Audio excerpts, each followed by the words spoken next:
ధర్మపురి పుణ్యక్షేత్రమైనటువంటి ధర్మపురి గోదావరిలో గోదావరి మహాహారతిని అయితే నిర్వహించడం జరుగుతుంది. ఈ గోదావరి మహాహారతికి అయితే భక్తులు అధిక సంఖ్యలో పాల్గొంటారు. ఈ హారతిని చూడడానికైతే ఎక్కడెక్కడి నుంచో భక్తులైతే తరలి వస్తారు. అయితే ఎట్లా జరుగుతుంది హారతి, ఎట్లా ఉంటుంది ఏందనేది ఒకసారి మనం కూడా చూద్దాం పదండి.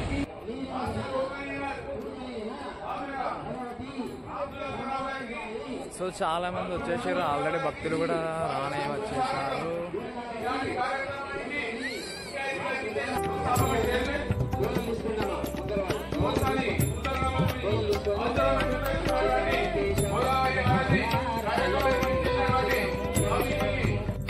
సన్మానించవలసిందిగా గోదావరి హారతి వ్యవస్థాపక చైర్మన్ శ్రీ పోల్సాని మురళీధరరావు గారిని, అలాగే రాష్ట్ర కన్వీనర్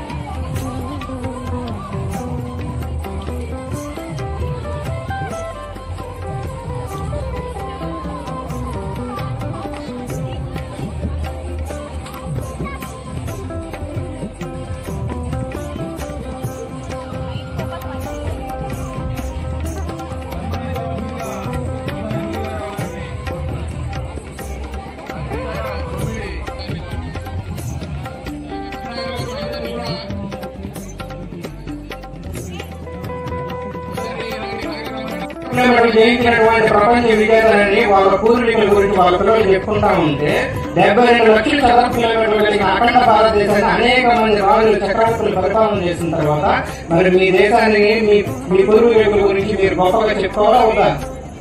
కానీ ఆ విషయాలన్నింటినీ మనం పక్కన పెట్టేసి సుత్రుల వారు చక్ర చికిత్సల గురించి భరద్వాజుల వారు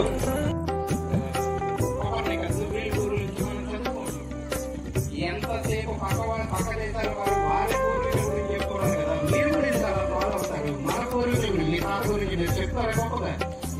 ఓం ఆచార్య దేవో భవ, ఓం అతిథి దేవో భవ, ఓం నమో నారాయణాయ నమః.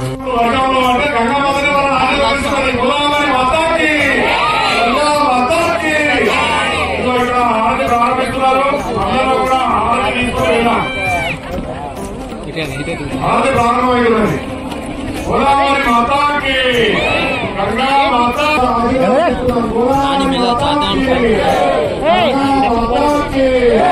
గోదావరి మాతాకి, గంగా మాతాకి పూజ అవుతున్నది.